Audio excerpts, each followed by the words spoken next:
Bonjour, je suis ravie de vous retrouver dans cette nouvelle édition de 3 minutes de franchise. Au programme de cette semaine, nous traitons de l'actualité des enseignes Delco, Subway et GMB, groupement des marchands de biens. Dans l'actualité business, Mario Catena, directeur du développement de chez Deneville, nous présente le marché du chocolat en France. À la fin de cette édition, retrouvez le conseil de la semaine portant sur l'animation d'un réseau. Delco vient d'ouvrir 4 nouveaux points de vente dans les communes de Plaisance-du-Touche, Haute-Garonne, Saint-Herblain, Loire-Atlantique, Villenave-d'Ornon, Gironde et Laravoir, Savoie. Un rythme d'ouverture qui rentre dans les objectifs que s'était fixé l'enseigne, comme nous l'explique William Bertrand, directeur du développement. En 2012, on espère boucler notre croissance entre 15 et 18 magasins. On espère finaliser les projets qui sont en cours. Et notre objectif 2013 sera aux alentours de 25-30 magasins. Des opportunités de reprise sont également disponibles, notamment dans les Bouches-du-Rhône et en Haute-Garonne. Pour de plus amples informations, pour postuler à cette enseigne, rendez-vous sur le www.ac-franchise.com/delco. Subway, numéro 1 mondial en nombre d'établissements, a ouvert son 400e restaurant à Cannes le 14 novembre 2012. Ce ne sont pas moins de 96 restaurants qui ont été ouverts en France depuis le mois de janvier et les opportunités de création restent encore très nombreuses puisqu'actuellement aucune zone n'est saturée.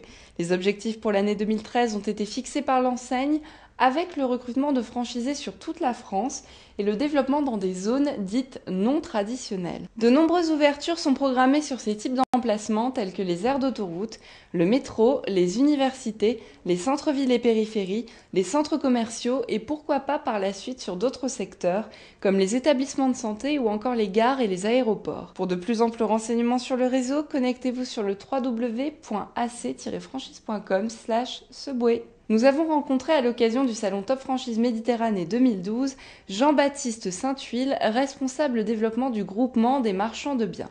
Le métier du marchand de biens consiste à acheter des immeubles et des fonds de commerce en vue de les transformer et de les revendre. Monsieur Saint-Huil nous présente son réseau en images. Donc à chaque fois que les gens vont venir nous faire des demandes, on va valider le marché, nous au niveau du groupement. Et après, on va venir sur place avec eux pour faire le tour du marché, pour bien valider qu'il y ait une demande, qu'il y ait une niche où ils puissent réussir à faire cette activité-là. Puisqu'on peut avoir un marché ancien, mais notre métier, c'est d'acheter et revendre. Si on ne peut pas revendre ou pas revendre vite, il n'y a pas d'intérêt en fait. Donc nous, on valide à la fois votre formation pour que vous soyez capable de bien acheter, mais à la fois, on va valider le marché avec vous pour que vous soyez capable d'écouler aussi les produits dans de bonnes conditions, tout simplement. Dans l'actualité business, Mario Catena, directeur du développement de chez Deneville, nous parle du marché du chocolat en France. Le chocolat est un métier qui est marqué par la saisonnalité, avec 2 pointes quand même, Pâques, qui peut représenter 15% du chiffre d'affaires, Noël qui peut représenter 35%. Après, il y a plein d'autres petites pointes, il y a la Saint-Valentin, la fête des mères, enfin il y a plein d'événements. Mais il faut reconnaître qu'il y a une période plus basse. En fait, on est intimement lié à la température. Plus il fait chaud, moins on consomme. Par contre, on a toujours envie d'offrir. Alors, on a des offres qui vont désaisonnaliser les ventes. Il faut que ça soit parfaitement complémentaire, il faut que ça reste cohérent avec notre métier. Donc, chocolaterie et confiserie nous emmènent vers la dragée ou vers la France à croquer. La glace, c'est tout naturel par rapport à l'emplacement.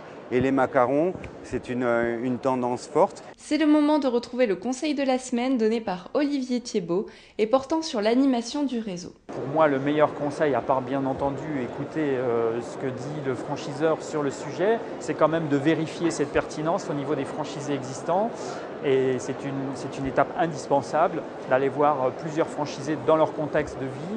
Et de voir quelle est justement cette relation franchiseur-franchisé au quotidien sur les différents items que peuvent être tous les aspects financiers, d'évolution de concepts, de produits, de services, etc.